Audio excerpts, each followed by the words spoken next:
so now we'll start with infections of the bone in this class. So osteomyelitis is the infection of the bone, pyogenic, and it can be tubercular. So when it is tubercular, you have a cold abscess. Now pyogenic means most commonly it is affected by Staph aureus, whether it is an HIV/AIDS positive patient, immunocompromised, open fracture, whatever it may be. Most of the cases it is Staph aureus.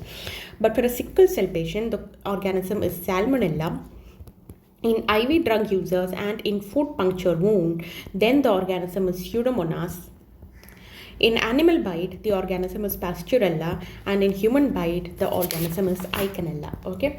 Now the site is it is affecting the metaphysis. So if it is less than 2 weeks, you call it acute. If it is from 2 weeks to 2 months, then it is known as subacute. If it is beyond 2 months, then we will call it chronic. Okay. So and then what you need to know is that when the sequestrum forms, it will harbor the bacteria and keeps the infection going. Sequestrum is what keeps the infection going.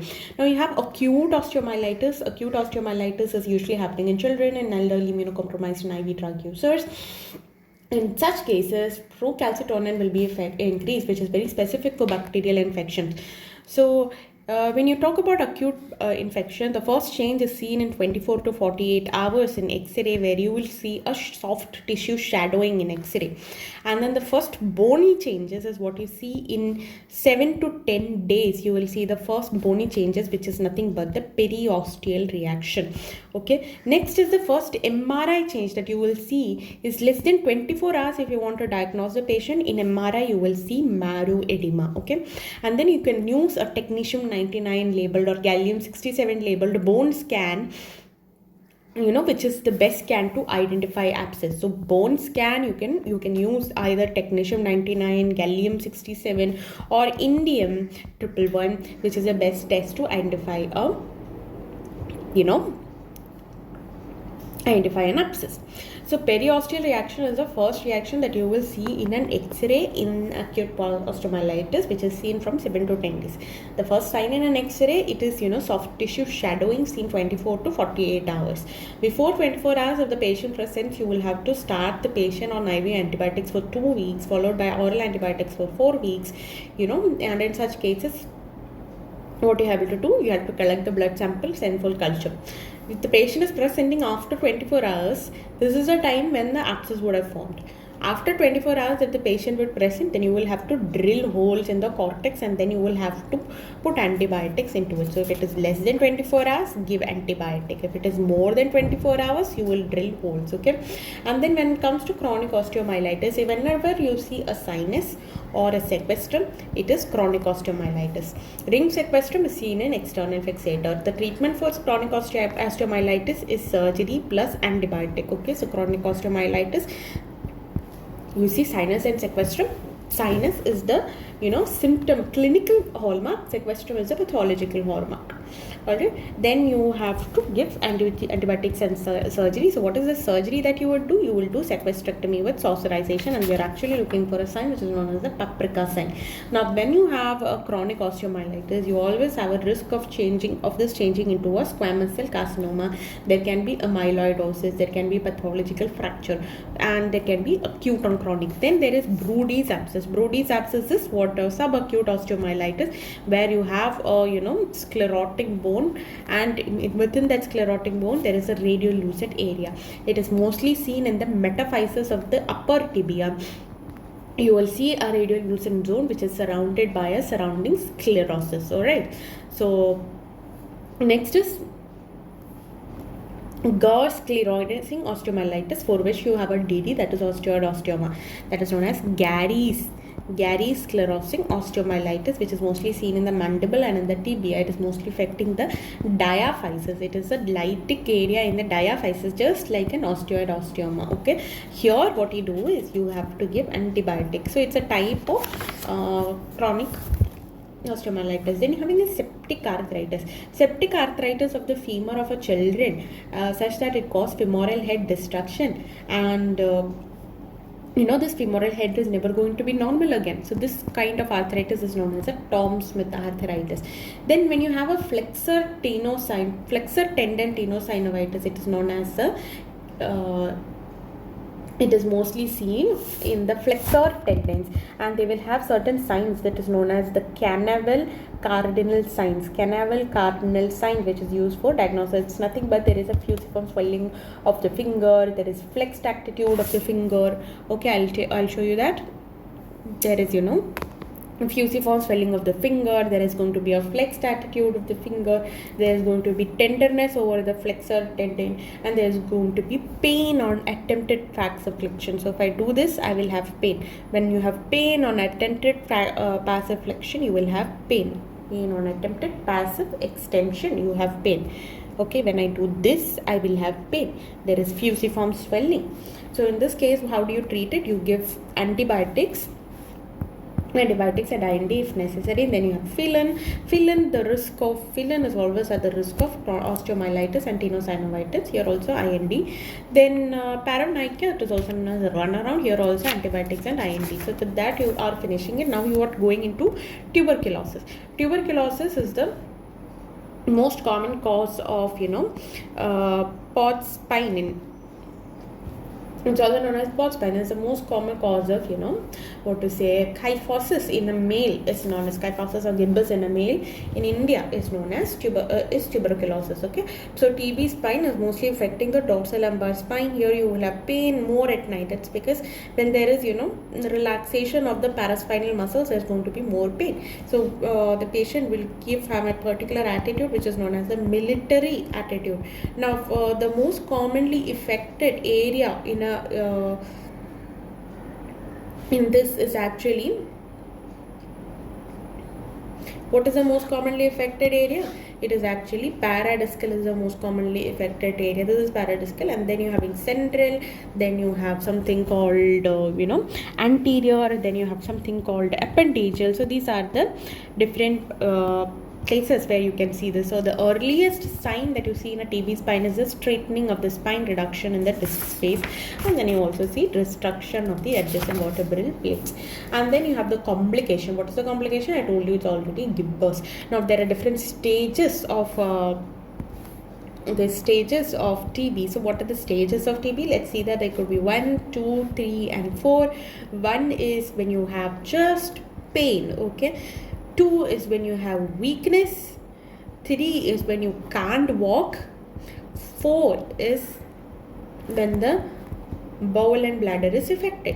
So when you see this in a Western country, the first treatment is an immediate surgery. What is immediate surgery? Androlateral decompression. But in India, you cannot do surgery for everyone because you have a scarcity of the spine surgeons. So this Dr. S.M. Tully came up with a regimen which is known as the Tully's regimen. What is Tully's regimen? You ask the patient to bed rest, you give them spine raised, and you will start the patient on ATT, and you will monitor this patient. If at all you see there is a bladder and bowel involvement, if at all there is a worsening of the prognosis, if there is a new disease, or if there is no improvement in 3 to 4 weeks, in such cases only you will proceed with surgery. Okay, so the most common place for which this TB is affected in a hip is the roof of the acetabulum. This is the most common place where the TB is affected in a hip.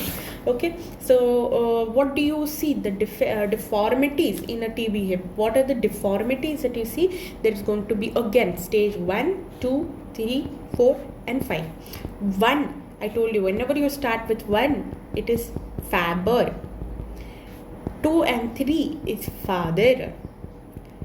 4 is variable. 5 is fibrous ankylosis, where you have a very limited movement. Then you have the TB hip X-ray findings. What are the X-ray findings of the TB hip? You will see something called the femester triad. What is femester triad? Femester triad is joint space narrowing, periarticular osteopenia, and you have peripheral erosions. Alright, so this is the femester triad. Okay, what is femester triad? Periarticular narrowing, osteopenia and peripheral erosions. Alright,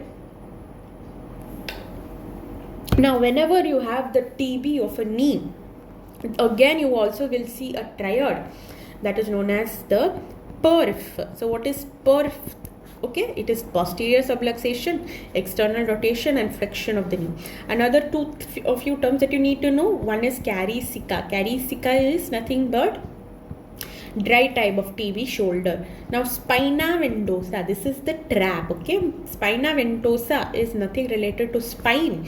It is nothing but it is TB dactylitis. TB dactylitis is spina ventosa. Spina ventosa has nothing to do with spine. Then you have Ponset disease. What is Ponset disease? It is reactive polyarthritis that is secondary to TB. Okay. Then you're having metabolic bone diseases. The first thing, metabolic bone diseases. Among metabolic bone diseases, just a few things that you need to know. When you have osteoclasts, it's a very important thing. When you have osteoclast, okay, so there can be an increased activity of osteoclast or decreased activity of osteoclast. When the osteoclast activity is increased, then you have Paget's. Paget's is increased activity of osteoclast. So whenever the osteoclast activity is decreased, then you have osteopetrosis. Petrosis, remember, petoi. So activity is decreased. Petrosis, petoi. Okay, so now let's go with rickets. So in rickets, what are the things that you need to rickets? The earliest sign is ping pong ball or craniotabes. There could be delayed closure of the fontanelle, delayed dentation, truncated proceri, Harrison sulcus, pectus carinatum, genu varum valgum, and windswept deformity. All these things that you need to know about rickets. And important thing that you need to know, in X-ray you can see metaphyseal widening in cuppings, playing and fraying. What are the regimens for the treatment of rickets? One is the STOS regimen, which is 3 to 6 lakh international units IM or oral. This is a single dose regimen. The next is weekly vitamin D regimen, for which you will give 50 to 60k in every week for 8 to 12 weeks. Okay, next one is daily OD vitamin D regimen, where you will give 2000 to 5000 regimen, 5000 every 4 to 6 weeks. For 4 to 6 weeks, just half this. Okay, and then evaluation. So whenever you will see a white line of Frankel in X-ray, it indicates recovery. So white line of Frankel in X-ray of a vitamin D indicates recovery. For vitamin C, it indicates the disease. So the first blood change that you see in a vitamin D hypovitaminosis is hyperphosphatemia. And till what point will you give vitamin D? So when to stop vitamin D? When do you stop giving vitamin D? When do you stop giving vitamin D? When you have normal alkaline phosphatase level. All right, now what you will see in deformities, okay, when you treat the deformities for a young child, you can give a brace. A brace is like a mermaid splint, but for an older patient, you might do a surgery. But before doing the surgery, X-ray should show healing, which is white line of Frankel, and ALP should be normal. The course of vitamin D should be over. Osteomalacia is vitamin D deficiency in an adult, and then the X-ray findings of an osteomalacia is loser's zone. Okay, osteomalacia, you will see loser's zone or milk fractures or pseudo fractures, that is tiny areas of fractures you will see, especially in the femoral neck.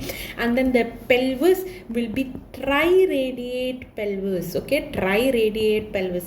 And then these small fractures will, these small fractures, they'll be running transverse to the long axis of the bone.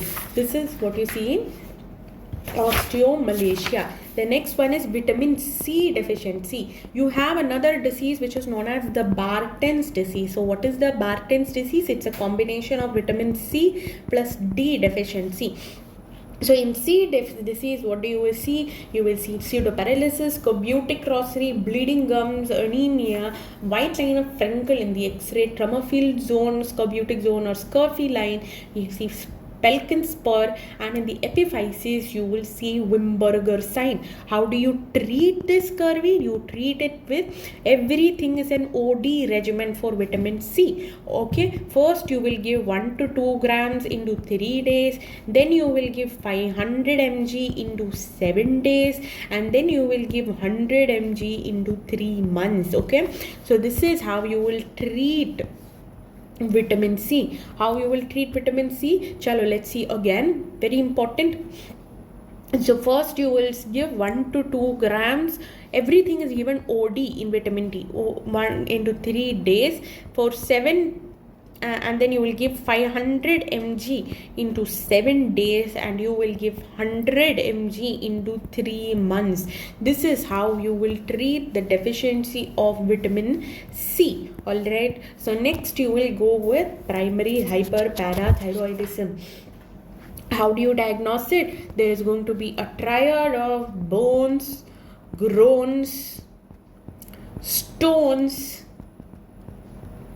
and moans. So whenever you would see this, quadruple thing, you have nothing else in your mind except primary hyperparathyroidism. So there is bones. What is happening? There is going to be increased destruction of the bones.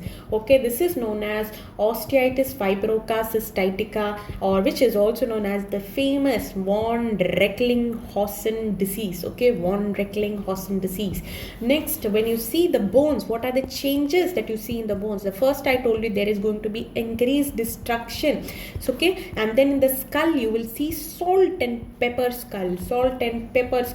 Then you will see brown tumor, and then what you will see in case of hyperparathyroidism, you will see, especially in renal osteodystrophy, what you will see in renal osteodystrophy, one important finding is the Rugger Jersey spine. Okay, then you have something called the osteoporosis. Osteoporosis is when every factor is normal, it's just that because the patient is getting old or because the patient has gone into this postmenopausal phase, steroids, Cushing's disease, hyperthyroidism, liver, and in chronic renal failure, in such cases the bones itself will become weak. Okay, so there is going to be decrease in the bone mass and there is increased risk of fracture. So in such cases, let's say osteoporosis is a very, very, very common disease, especially in old age.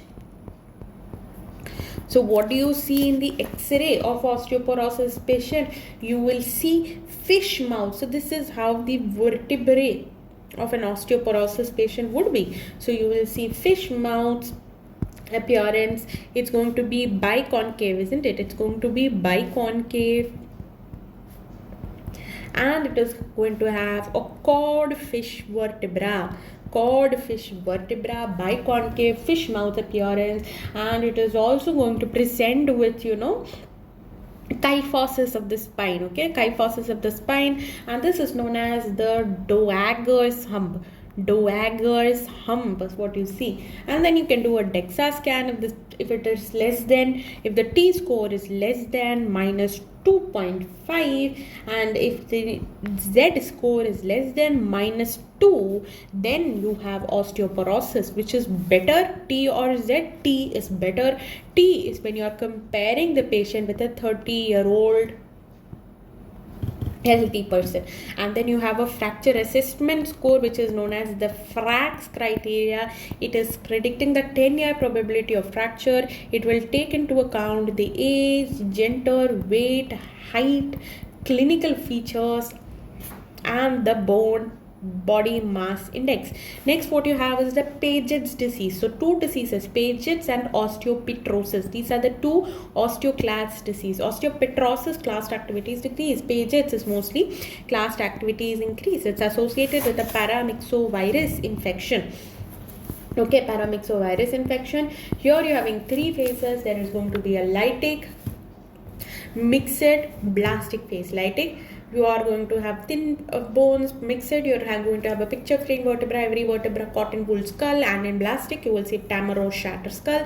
The heart will have a high output cardiac failure, and there is 1% risk of osteosarcoma. And then in the biopsy, if at all you take biopsy, what you will see mosaic pattern. Okay, so what is biopsy? Biopsy is actually the gold standard. Now there is going to be increased activity of osteoclast, right? Osteoclast increased activity. So along with that, the bone forming is also happening. So you will have elevated ALP. How do you treat it? Bisphosphonate and calcitonin for pain management. Next one is osteogenesis imperfecta. It is because of COL1A genes. It can be either osteogenesis imperfecta, it can be either autosomal dominant or recessive. You will see ring shaped bones, you will see Mormian bone, normal fracture healing. So the medical treatment here is pamidronate, and even when you see the teeth, the normal enamel will be there, but the lower incisors are the most affected. Normal enamel with brittle teeth, okay. And then the surgery that you do is shish kebab osteotomy or Schofield Miller operation. Remember, I know you will remember shish kebab, but you will forget Schofield Miller. So that also you have to remember somehow. Shish kebab, or it can be Schofield Miller operation. Next is osteopetrosis, which is also known as the marble bone disease or Albert-Schönberg disease, which is defective osteoclast. What do you see? You will see bone in bone appearance, endobones. You will see something like Ruger jersey. So whenever you see a Ruger jersey spine, it can either be renal osteodystrophy or it can be osteopetrosis, okay. And then there can be mandible osteomyelitis. So that's all what you have to know. Next you will go to pediatric orthopedics. So in pediatric orthopedics, first one is Klippel-Feil syndrome, where you have a short neck, low hairline, restricted neck movement because of block vertebrae in Sprengel shoulder. The treatment of choice is Woodward operation. I'm just reading the important things. So there can be Woodward operation and Green's operation, that is done for the case of Sprengel shoulder, where the patient will present to you with restriction of shoulder abduction. Next is congenital torticollosis. If it is the patient is presenting less than 1 year, it will either resolve on its own, or you can do stretching exercises. So if it is more than 1 year, you will have to do either a unipolar release or a bipolar release. Unipolar release means release only the insertion. Bipolar means you will release the attachment, okay. Pollen syndrome is associated with maternal diabetes, and then cleidocranial dysostosis. Sounds very complicated, but it's simple. It's congenital absence or hypoplasia of clavicle. So what is it called? It is called cleidocranial dysostosis. Cleidocranial dysostosis, okay. Next is Madelung deformity. It is a deformity of the wrist that is because of, it is associated with Vickers ligament. How do? You will do corrective osteotomy of the radius and shortening of the ulna. Next is CTEV. CTEV, that is cavus, adductus, varus and equinus. Cavus is because equinus is because there is going to be Achilles tendon overaction. Cavus is because of two F's. One is FTL, the other one is FHL. Cavus. Next you're having varus. Varus is because of short tibialis posterior. So in tibialis posterior is affected, varus and adductus. Varus and adductus, here what is happening? You are going to have short medial side and long lateral side. That is what is happening. So this is very important. Let's come again. Let's do that again. Cavus is because of two flexors. Flexor hallucis longus and flexor digitorum longus. Adductus and varus is because of tibialis posterior. And equinus is because of Achilles tendon. Now, what is the test? Dorsiflexion test. You try to dorsiflex the foot. Usually, it should touch, the anterior aspect of the lung. If it is not touching, you have the CTEV. The score is Pirano score, and then the treatment 0 to 1 year. You can do Ponseti technique. Ponseti technique should be done as early as 2 weeks, and it is an above knee cast.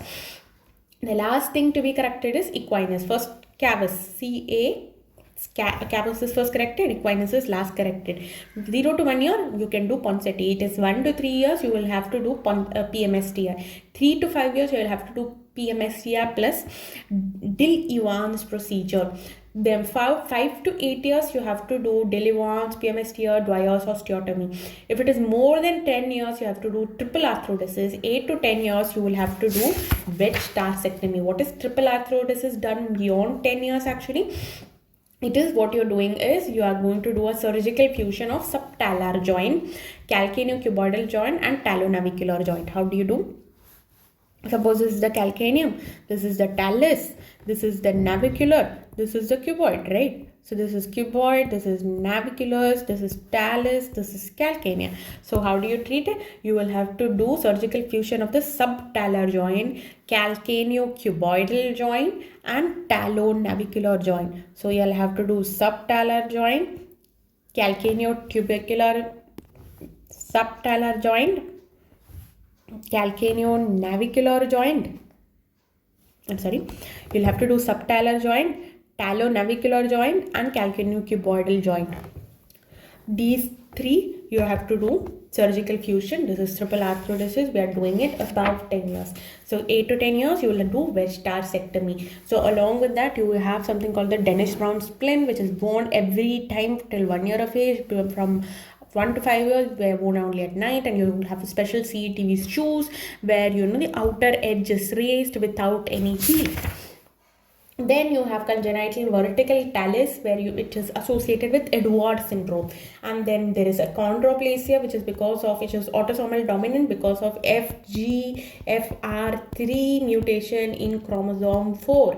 Okay, and then achondroplasia, there is normal sexual and IQ. X-ray findings: achondroplasia, you will have bullet nose vertebra, and there is going to be decreasing interpedicular distance from L1 to S1, decreasing interpedicular distance, and then there's going to be a champagne glass pelvis,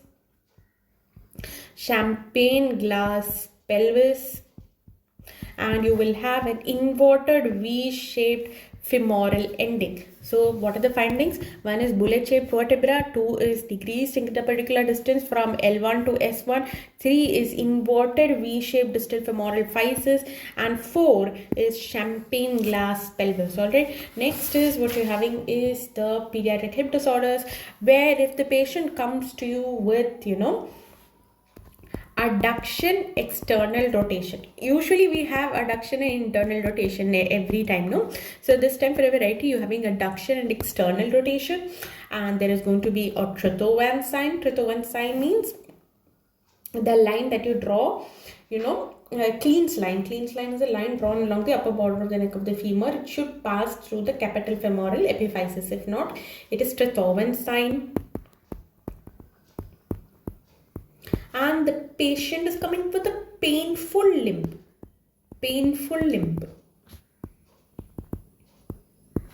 In these cases, you have one and only diagnosis, which is slipped capital femoral epiphysis, where the risk factors include obesity, hypothyroidism,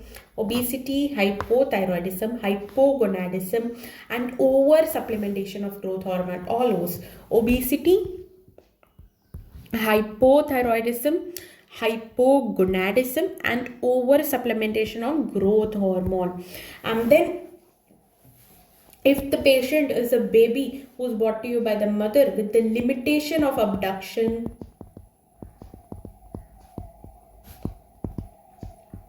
asymmetrical thigh fold, shortening, and limbing, what's the diagnosis? It is developmental dysplasia of the hip.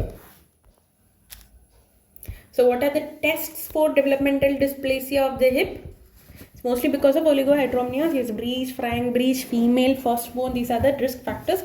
Now what are the tests for developmental dysplasia for hip? Single test is Ortho test. If I pull the leg out and then put it back in, 2 click, that is Barlow's test. Then it's Ali's sign, or it is also known as the Gazelle sign or Galeazzi sign.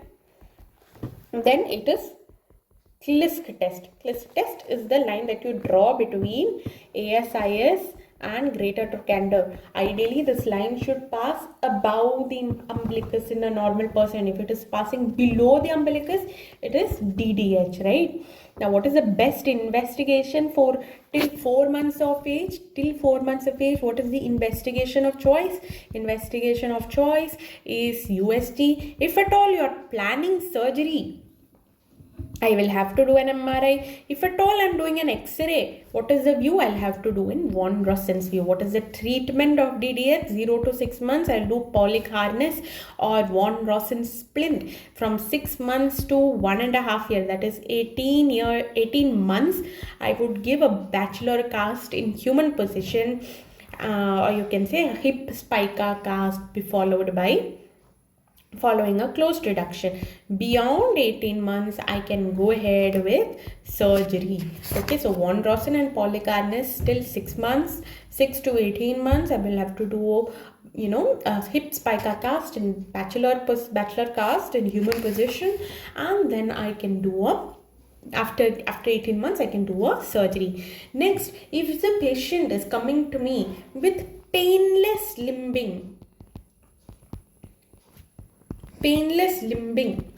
and when I'm taking the X-ray of the patient, usually there's an obtuse angle between femoral neck and the shaft of the femur. Here the angle has decreased. Okay, that is what I'm seeing. That is, I'm seeing a Fairbank triangle. Okay, I'm seeing a Fairbank triangle, and there is painless limb, and the patient is between 1 to 6 years of age.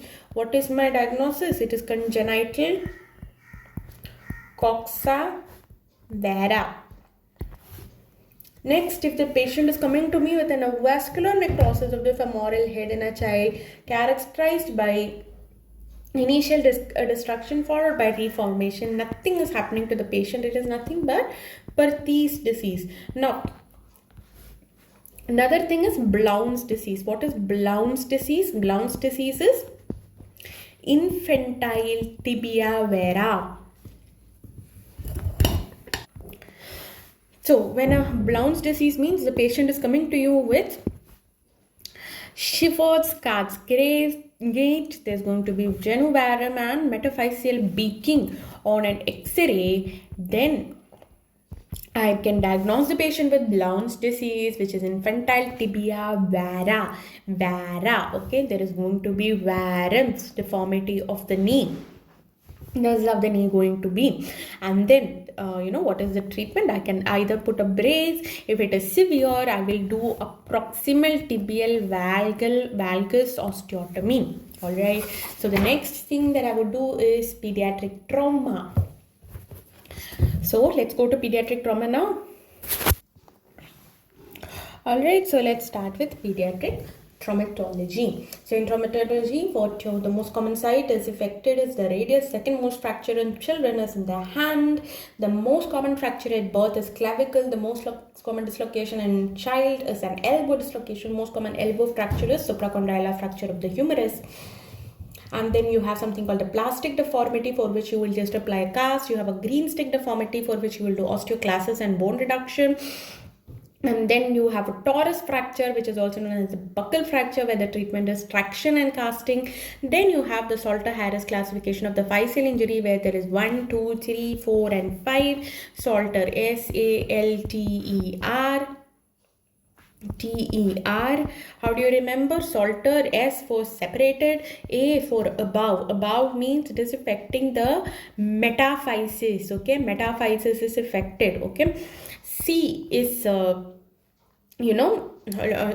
L, Salter. L is for lower. So what is lower? It is the physis is affected. So physis affected means you will have the reserve zone which is affected. When the reserve zone is affected, the prognosis is poor. TE is through everything. Here also the prognosis is poor. Here also the reserve zone of proliferation is affected. For separation, it is through the zone of hypertrophy. No problem. Now, R and metaphysis is because through the zone of provisional calcification. It's also good prognosis. So this and this will have good prognosis. These two will have poor prognosis. R is rammed. Rammed is having the worst prognosis of everything. Next is there is Tilloch's fracture. There is some named fracture that you need to know. One is Tilloch's fracture, triplane fracture, Torler fracture, and metaphyseal corner fracture. Tillock's fracture is Salter-Harris type 3. Triplane fracture is Salter-Harris type 4. Salter-Harris is spiral oblique fracture of the distal 2/3 of tibia.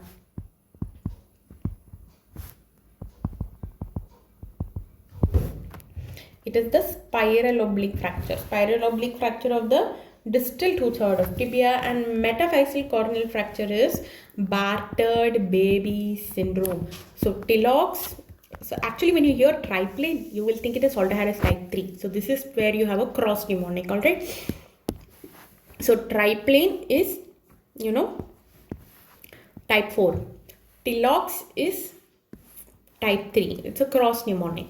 And toddler is distal 2/3 of the tibia, spiral fracture. Metaphyseal corneal fracture is in battered baby syndrome. Next, let's go to nerve injuries. You have neuropraxia, axonotemesis, and neurotemesis. Neurotemesis means nerve is completely cut, and you have some classification that is known as the Sunderland classification. In Sunderland classification, neurotemesis is class 5. Axonotemesis will be 2, 3, and 4. In axonotemesis, the axon will be cut. Now, what is the rate of regeneration of the nerve? It is 1 mm per day. Okay, neuropraxia will have the best prognosis, but still you will use splint and passive exercises just so that the muscles don't go away. You have a motor march. So how do you treat the axonotemesis? You will wait and watch for 3 months. You will wait and watch, and after 3 months you will do a nerve conduction study. If there is no improvement means if there is no improvement, nerve conduction study. And in nerve conduction study, if it is progressing well, you don't have to do anything. If there is no progress in nerve conduction study, then you will go with nerve repair. Okay. And then an important thing that you need to know is autologous zone that you need to know. So autologous zone of the median nerve is the tip of the index finger. Okay, index finger. Now similarly, the autonomous zone of ulnar nerve is the tip of the little finger. And similarly, the autonomous zone of the radial nerve is the first web space dorsum. And now again, the splint that you use for ulnar nerve, the splint that you use is the knuckle bender splint. For the median nerve injury, what you use, you will do a opponent splint.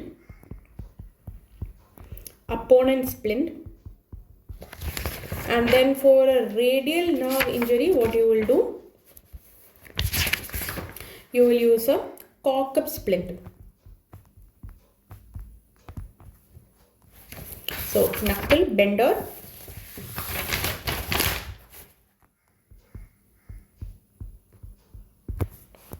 so that's how you do. This is all about nerve injury. Again, for index, for median nerve, the tip of the index is the exclusive zone, the autonomous zone, for which you will use the opponent splint. Ulnar nerve, knuckle bender splint. Cock-up is the radial nerve.